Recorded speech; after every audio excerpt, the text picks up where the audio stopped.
একটা সুন্নতকে যদি মানেন জিন্দেগির কি হতে পারে আপনাদেরকে ছোট্ট একটা ঘটনার দিকে নিয়ে যাই সংক্ষেপ করে। মিশরে যখন যুদ্ধ হয়, খলিফাতুল মুসলিমিন আমিরুল মুমিনিন হযরত ওমর ফারুক রাদিয়াল্লাহু তাআলা আনহু জামানায় সাদ ইবনে আবি ওয়াক্কাস রাদিয়াল্লাহু তাআলা আনহুকে সেনাপতি বানায়া মিশরে পাঠায়া দিলেন। হযরত সাদ ইবনে আবি ওয়াক্কাস মিশরে যাওয়ার পরে মিশরের দুর্গ গেট লাগায়া দিয়েছে ইহুদি খ্রিস্টানেরা, ভিতরে ঢোকা যায় না।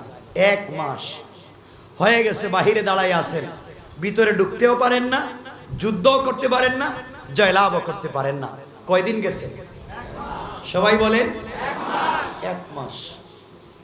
সাদ ইবনে আবি ওয়াক্কাস চিঠি দিলেন খলিফাতুল মুসলিমিনের কাছে মদিনায়, খলিফাতুল মুসলিমিন 1 মাস হয়ে গেল, আমরা তো মিশর বিজয় লাভ করতে পারতেছি না, আমাদের খাবার শেষ হয়ে যাচ্ছে, আমাদের সৈন্যবাহিনী দুর্বল হয়ে যাচ্ছে, কিন্তু ইহুদিরা কাফেররা তো গেট মিশরে লাগাই দিছে, ভিতরে ঢোকা যায় না, আমরা কি করব? হযরত ওমর চিঠিতে লিখলেন, আমি তোমাদেরকে কোনো সাহায্য করতে পারবো না, তোমরা দেখো তোমাদের চলাফেরায় কোনো একটা সুন্নত ছুটে গেল কিনা। আমার মনে হচ্ছে কোন সুন্নত ছুটে গিয়েছে, আর সুন্নতের কারণে তোমরা জয়লাভ করতে পারতেছো। চিন্তা করে না। এই চিঠি যখন পৌঁছে গেল, সাদ ইবনে আবি ওয়াক্কাস সবাইকে নিয়ে বসলেন। সবাইকে নিয়ে বসবার পরে বলতে লাগলেন, দেখো তো আমরা কি একটা সুন্নত ছেড়ে দিয়েছি। সবাই বলছেন, না না, আমরা কোনো সুন্নত ছাড়ি নাই, সব তো ঠিক মতো আদায় করতেছি। কয়েকজন সাহাবী দাঁড়ালেন, তারা বলতে লাগলেন, সেনাপতি সাদ ইবনে আবি ওয়াক্কাস 1 মাস থেকে যুদ্ধের ময়দানে থাকবার কারণে পরিশান, এই পরিশান থাকবার কারণে আমরা টাইম মতো মেসওয়াক করতে পারতেছি না, ঠিক মতো মেসওয়াক করতে পারতেছি না, এই একটা সুন্নতে আমাদের দুর্বলতা আছে।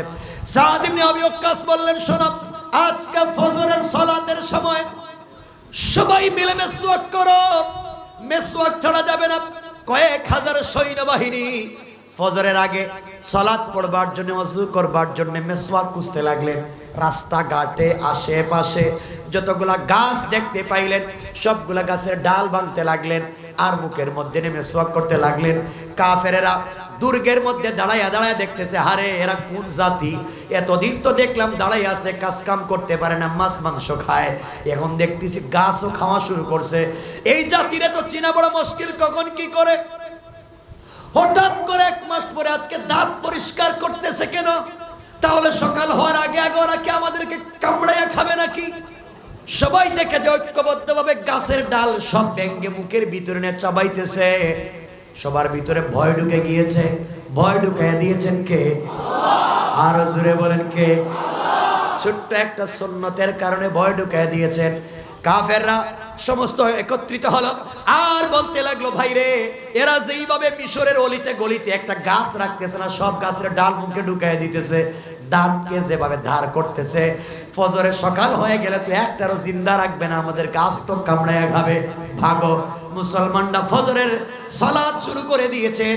কাফেরেরা ভয়ে পলায়ন করেছে, দুর্গ খুলে দিয়েছে, দুর্গ থেকে কয়েক মাইল দূরে পলায়ন করেছে। মুসলমানেরা নামাজের পরে তাকাইয়া দেখেন কাফেরেরা নাই। তারা আস্তে আস্তে দুর্গের গেটে গেলেন, গেট খুলবার জন্য তরবারি বের করলেন, তাকাইয়া দেখেন তরবারি লাগবে না, গেট খোলা। চিন্তা করতে লাগলেন, কাফেররা কৌশল করে গেট খুলে রাখছে, ভিতরে গেলে হয়তো আমাদেরকে আঘাত করবে। অস্ত্রে শস্ত্রে সজ্জিত হয়ে ভিতরে ঢুকলে, ভিতরে ঢুকে দেখেন কয়েক কিলোমিটারের ভিতরে কোনো কাফের নাই। অনেক দূরে কয়েকজন কাফেরকে দৌড়াতে দেখলেন। ওরা ডাক দিয়ে বলছে, ভাই আমাদেরকে দৌড়াইস না, যাদেরকে খাইছস তারাই খাইছস, আমাদের দৌড়াইস না। চিন্তায় পড়ে গেলেন সাহাবায়ে কেরাম, কে কারে খাইছে। হঠাৎ করে বুঝতে পারলেন। হযরত সাদ ইবনে আবি ওয়াক্কাস বললেন, শোনো রে, আজকে আমরা রাসূলের একটা সুন্নাত মিসওয়াকের উপরে আমল করেছি, আর আল্লাহ এর বরকতে গোটা মিশরকে বিনা যুদ্ধে আমাদের কাছে দান করে দিয়েছেন। সুবহানাল্লাহ, আল্লাহু আকবার। একটা সুন্নতের উপরে আমল, মিসওয়াক আছে তো, এমন একটা আছে তো সবাই। এই যে এক দুইজন ভাই লজ্জাও দিব না আমি, সবাই মিসওয়াক কিনবো ইনশাআল্লাহ। ট্রিটমেন্টটা করার পরে করতেছে, এমন করতেছে আমার একটা ভালো থাকে, এর পরের পিটা আমি ব্যবসার জন্য বলতেছি না, সবাই মিসওয়াক কিনবো তো ইনশাআল্লাহ।